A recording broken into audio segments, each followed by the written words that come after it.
இன்றைக்கி சரஸ்வதி தேவிக்கான வசந்த பஞ்சமி எப்படி செலிப்ரேட் பண்ணுறதுன்னு பார்க்கலாம் வாங்க. முதல்ல பூஜை ரூமை காலையில் எழுந்திரிச்சு எல்லாம் சுத்தம் பண்ணி பூவெல்லாம் வச்சுக்கோங்க.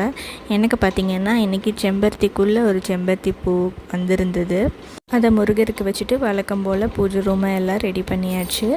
அடுத்து வசந்த பஞ்சமிக்கு உங்கள் வீட்டில் சரஸ்வதி தேவியோட சிலையோ இல்லை படமோ இருந்தால் அதை எடுத்து வச்சு அலங்காரம் பண்ணி மஞ்சள் பிள்ளையாரை பிடிச்சி பிள்ளையார் அஷ்டோத்திரம் அப்புறம் சரஸ்வதி நாமாவளியெல்லாம் படித்து அதுக்கு பூஜை பண்ணிக்கோங்க.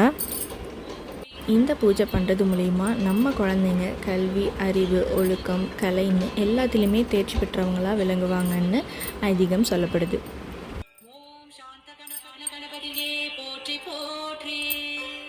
அடுத்து என் பொண்ணும் பூஜையில் கலந்துக்கிட்டா. அவளுக்கு எப்பவுமே பூ போட்டு அர்ச்சனை பண்ணுறது ரொம்ப பிடிக்கும்.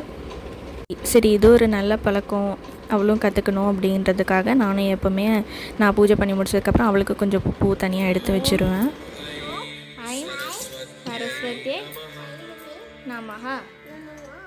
அடுத்து ஒரு தட்டில் நெல் பரப்பி அதில் குழந்தைங்க கைப்பிடிச்சு ஆ இல்லது ஓம் எழுத வைங்க. நான் இன்றைக்கி நெய்வேத்தியமாக வெண்பொங்கல் வச்சுருக்கேன். சரஸ்வதி தேவிக்கு வெண்மை நிறம்ன்றனால நான் வெள்ளைப்பூவும் வெண்பொங்கலும் பண்ணியிருக்கேன். இந்த பூஜையை நீங்களும் உங்கள் குழந்தைங்களுக்காக பண்ணுங்கள். நிச்சயம் எல்லா வளமும் அவங்களுக்கும் கிடைக்கணும் நானும் வேண்டிக்கிறேன். அடுத்த பதிவில் உங்களை சந்திக்கிறேன். நன்றி.